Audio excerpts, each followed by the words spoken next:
Have you noticed that one thing leads to another? So we're jumping into the clean technology and environment.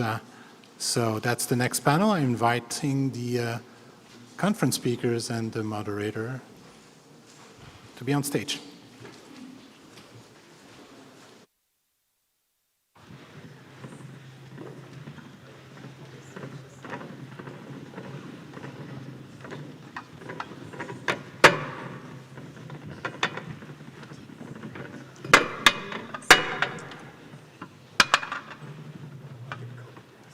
Okay. So we heard in the last panel that being a Canadian company is an asset. So with no further ado, I welcome the Canadian assets to this panel. It's an exciting week to be here in Brussels. We have the Clean Tech Forum Europe. We have COP27 going on in Egypt, and we have the summit. So I'd like to introduce 3 clean tech companies that are here with us this week. And I will introduce them. And I will ask them each to tell us a bit about their company. So to my immediate left here, I have Rob Alexander, CEO of AlumaPower. Next to him, I have Nicolas Bossé, Chief Energy Transition Officer of Brainbox AI. And I have Macarana Cataldo, who is the CEO and co-founder of Viridis Research. So let's start with you, Rob. Tell us about your company. Thanks a lot.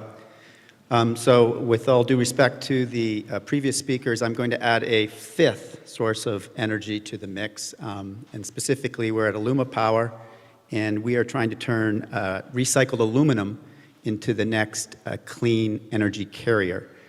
And you're probably looking at me going, who's this strange man from Canada? Aluminum, what's he talking about? But in reality, some people call aluminum frozen electricity. And there are these things called aluminum air batteries that were invented in the 60s. Very promising back then, very high energy density, like hydrocarbons. But in reality, they never really got to scale. There were a couple issues around controlling them, which basically relegated them to military applications like drones and torpedoes and things like that. That was until our inventor, our CTO, Jeff Sheeran, kind of took a look at that problem. So what I'm here to talk to you about is not exactly how that works. I'm happy to talk after, maybe over a drink. But why do you care, and why should you care about this? And it's actually been a theme in this afternoon. You know, there are kind of 5 issues in the transportation sector right now that are going to preclude us from doing all this carbon neutral stuff that we want to do. And one of them we've already mentioned. Was around the duration and the range capability of EVs, and especially, I've been watching these, the graphic up here, in the heavy industries, things like heavy trucks, planes, marine. So range is a problem. You know, are we actually going to get used to using a shorter duration, and can some of these users do it? With our galvanic generator, it's called, we're able to double the range at least. In fact, we're able to go 4 times the energy density of lithium ion. So we solve a lot of these things. We allow those applications to work. Second big question is costs. We've been talking about inflation. What can the consumer pay? How much inflation are we going to have? Can it be cheap enough? The reality is for us, when we do our invention, basically we're allowed to use recycled aluminum now. And recycled aluminum is very cheap. There's an imbalance in the market right now, creating 20 million tons available every year. It's available today. It's available in Europe as a cheap energy source. The third issue is, can we get enough materials to fund this growth that we want to decarbonize? We're seeing the issues in lithium, carbon, cobalt. Aluminum is the most prevalent metal in the Earth's crust. It's the most recycled product in the world. And there's a lot of it. Fourth issue is infrastructure. And I applaud all the efforts to improve the grid. It was a great discussion. But what if you don't actually need the grid to go clean, which is what we are? So your aluminum, we use aluminum discs. They're a lot like gasoline, but the big difference is 0 emissions. And then the last issue is convenience. Consumers don't want, and I'm one of them. I had an EV, I got rid of it because it was a pain in the patootie. You know, how much discomfort are we willing to do? So for us, what we've invented, if some of you can remember CD drives, DVD drives, essentially, if you can change one of those discs, it's like changing one of our aluminum discs. So that's what we're here to talk about. We think that we've got something that will help expedite this electrification of our power, and especially in the transportation sector. And we're going to do so by reducing greenhouse gases, and we're going to do something that we view as scrap currently, and then will turn into a new energy source for us. Thanks. Great, thanks. Nice being here. So I'm going to talk about the cheapest energy and the cleanest energy we have. That is the one that we don't consume. So Brainbox AI is about energy efficiency. What we do is we manage HVAC systems in commercial buildings. The real estate sector represents about 40% of the global GHG from construction to operation. And HVAC system is about 50% of the energy that is consumed by commercial buildings. So if we want to be successful into the energy transition and decarbonization, we really need to limit the quantity of energy that we're consuming, and that's what Brainbox is all about. So we use artificial intelligence to optimize the energy that is consumed in commercial buildings without sacrificing the comfort of the tenant. We do granular carbon accounting, so we're able to manage to have a very accurate and up-to-the-minute carbon intensity and carbon footprint of commercial buildings. And we're also developing grid interactive buildings, so we're helping the grid to balance the grid. So as we know, the energy transition is about more intermittency and more decentralization. So what it means is that you need to have balancing resources in order to balance a variable supply with a stable demand. Currently, the balancing is done with natural gas resources. I don't need to explain to you what is the impact of being too reliant on natural gas. We need to find alternative solutions to balance the intermittent grid. And grid interactive buildings is probably one of the cheapest way to achieve that. And commercial buildings are located where the grid is the most congested and where alternative to energy supply is the most limited. So that's why we've launched Brainbox AI in May 2019. Currently, we are impacting about 300 buildings across 20 countries, and we're growing, especially in Europe, where the need is the most intense, I would say. Thank you. Hi, everyone. Good afternoon. Macarana Cataldo, co-founder and CEO of Viridis Research. At Viridis Research, we are developing electrochemical water treatments to protect water sources. And we started solving a big problem, the microplastic problem. As you probably know, microplastics are everywhere. Lately, it was found in placentas and mother's milk. So it's a global problem, and we don't know how bad it's going to be in the future for our health. So new regulations are promoting technologies to prevent microplastic contaminations. One of those regulations is related with washing machines. So at Viridis, we develop a technology that captures and destroys microplastics. And it's particularly good because we don't generate any plastic waste. We fully degrade microplastics. This technology can be easily scaled up to industrial process, and it's clean. You don't generate any pollutant to the environment. So that is what we do at Viridis. We develop clean technologies to protect water source because, as you know, water is one of the most important sources, and in the next years is going to be a water crisis. So we are starting now to prevent that any kind of water problem in the future. Thank you. So from energy production to energy efficiency to water treatment. You all have solutions, viable solutions that can tackle some of the globe's biggest challenges. Can you give us a sense of how your respective solutions can help lower the CO2 emissions here in Europe and in Canada? And I'll start with you, Macarana. So in our case, we are reducing emissions if we compare what we are offering with the competitors. For instance, the current solution to prevent microplastic pollution are based on cartridges. These cartridges are plastic cartridges, so they generate even more waste. As you know, producing plastic, the production of plastic generates a lot of emissions too. Each gram of plastic can be around 30 grams of CO2. So by reducing plastic generation, we can reduce around 2,000 tons of CO2 emissions by 2030.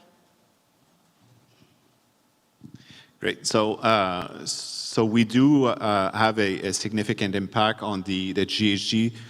So what we do, we use the AI to predict the future consumption of the building. And while we do these predictions, we take into account the rate structure, the grid and the carbon intensity of the grid, as well as the weather forecast. So we're able to use the AI and as well as the thermal characteristics of the building to pre-cool or pre-heat the building and to save on energy, not only on energy, but also on carbon. So empirical results we have over the 300 buildings we're currently managing, we can save up to 40% of GHG by applying the technology.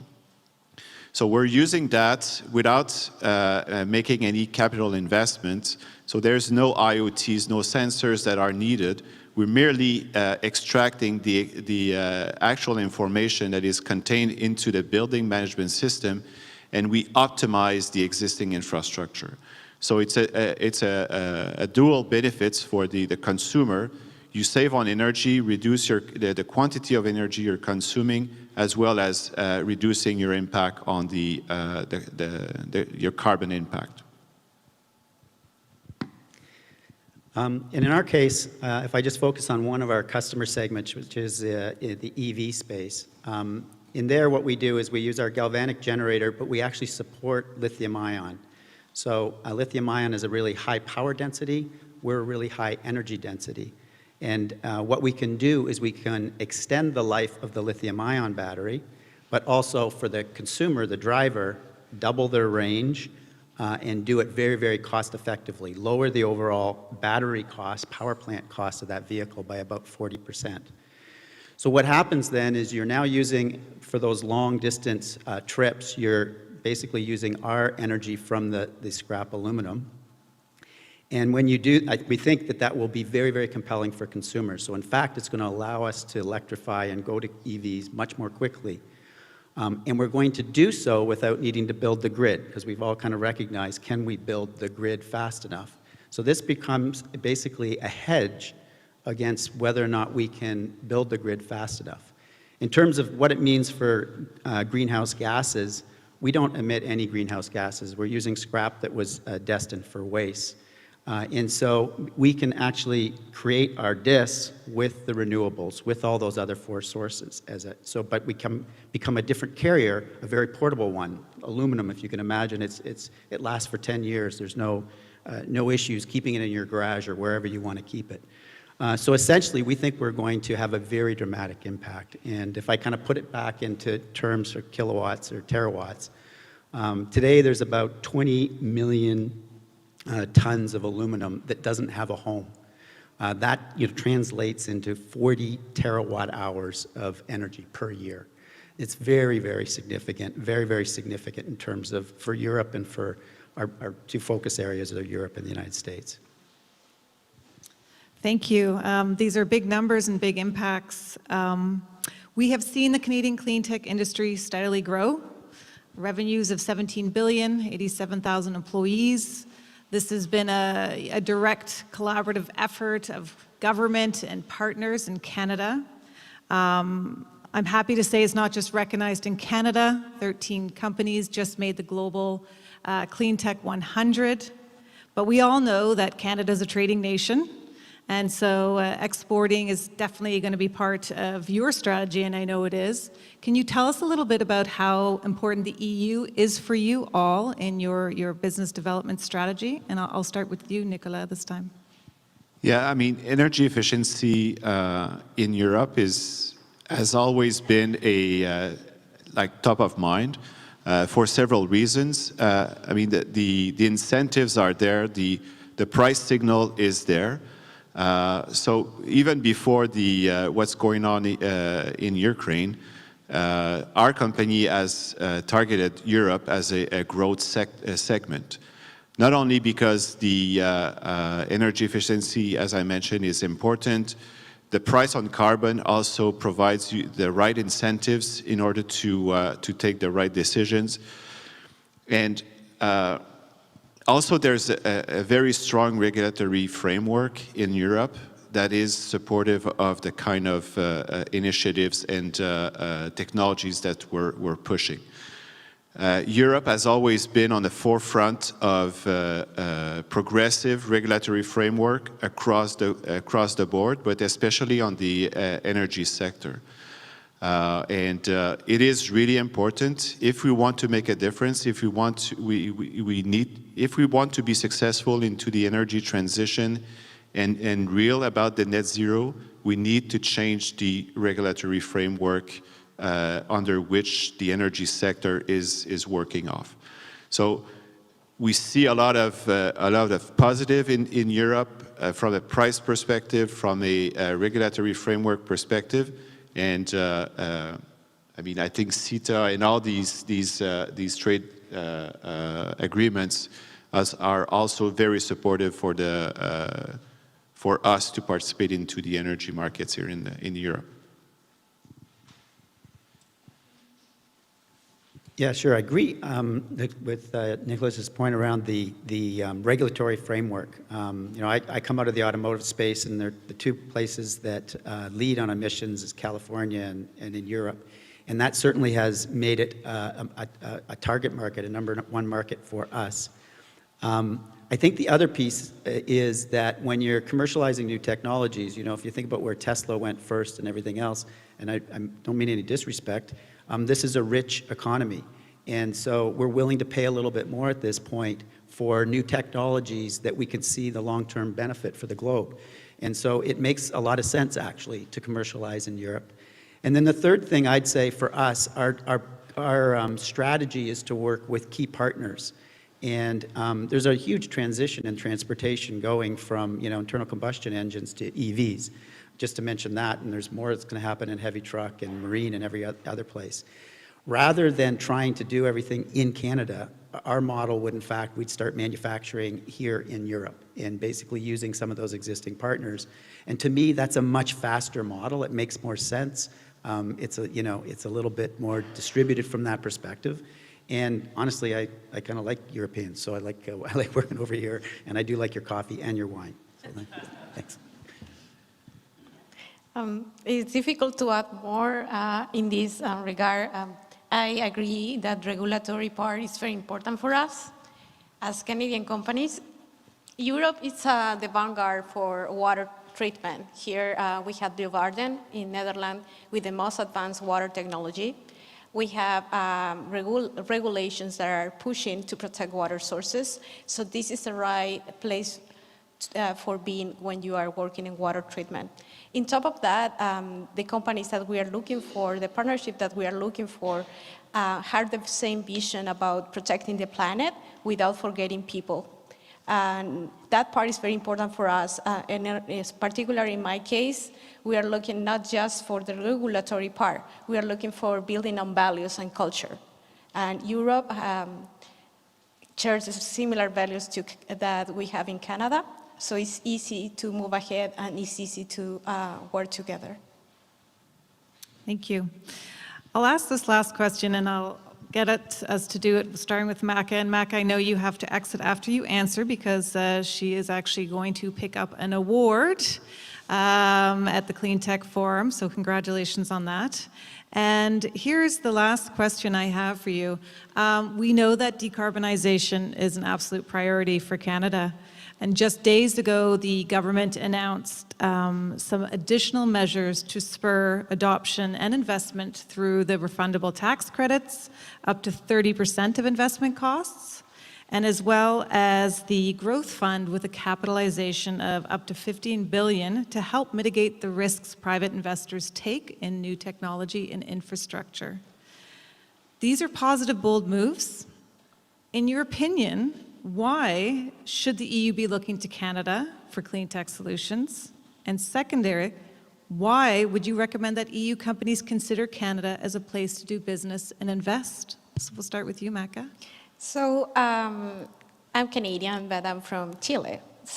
And I live in Italy for 5 years. So I have been looking around, and I'm very grateful about Canadian government and the support that clean tech companies are getting there. My company could make a very use of the investment that we have because we're matching our fundings with several governmental help. As well, Canada has very good migration law, so a lot of talent people to arrive there and provide their knowledge, their skills, their education, and these have been helping to build great companies with huge advance in the technology, because we have talent from different countries, and that is very important if you want to move ahead technologies. So from my perspective, Canada is a very good place to invest. It's a reliable economy. We are result focused. We really believe in inclusion, and we have a strong support from our government. So I think that it's a huge opportunity that you should take advantage of. Thank you. If I may, I really I would like to echo all that what has been said so far. So one thing that, I mean, Canada, as we mentioned, is a small country, and it's, in and of itself, it's a small market. So we need to either export or we need to partner. So Canada is a really good partner. As Americans says, we're good and polite Canadians. So it's we're good partners, and we're always looking to find solutions. Because we have to. The constraints, the market is a real constraint for us. The size of the market is a real constraint for us. So we need to find alternative solutions and ways to succeed and to cope with our business. I think we mentioned Canada is access to non-dilutive capital is amazing. Canadian government, as well as provincial government, are really supportive. There's a lot of government money available. With this new initiatives by the federal government, this is great because it will help to protect some of the private money that is probably shy of investing into venture money or new businesses that are highly risky. But this type of funding will help spur and bring more money into the ecosystem, the clean tech ecosystem, and the venture ecosystem in general. So these are my comments. So I agree with everything that's been said, and maybe just to kind of put a different spin on it to kind of make it clear. So relative to non-dilutive capital, just to give you examples, we've benefited from, I think, probably 6 different government grant programs. I won't go through all the names of them, but there's many more. It's actually set up in Canada to go from, startup when you were 10 people to 50 to 500 to 5,000. And it's a lot of money. So in essence, for every, $10 million you put into our company, safely you're going to get another $5 million of grant money from. And I, don't want to commit the Canadian government or anybody to that, but that's about the average, okay? And it can be even higher than that. So it's very, very strong return on capital. My investors are earning great returns.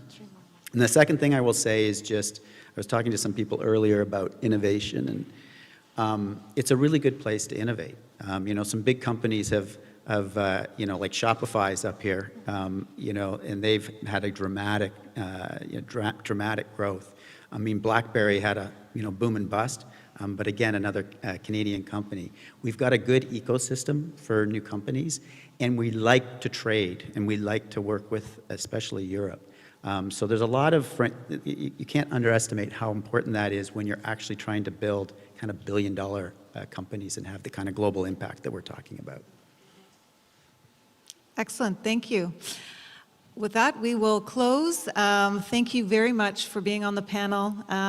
Thank you, and I think it's clear, Canada has the innovation and we're open for business. Thank you.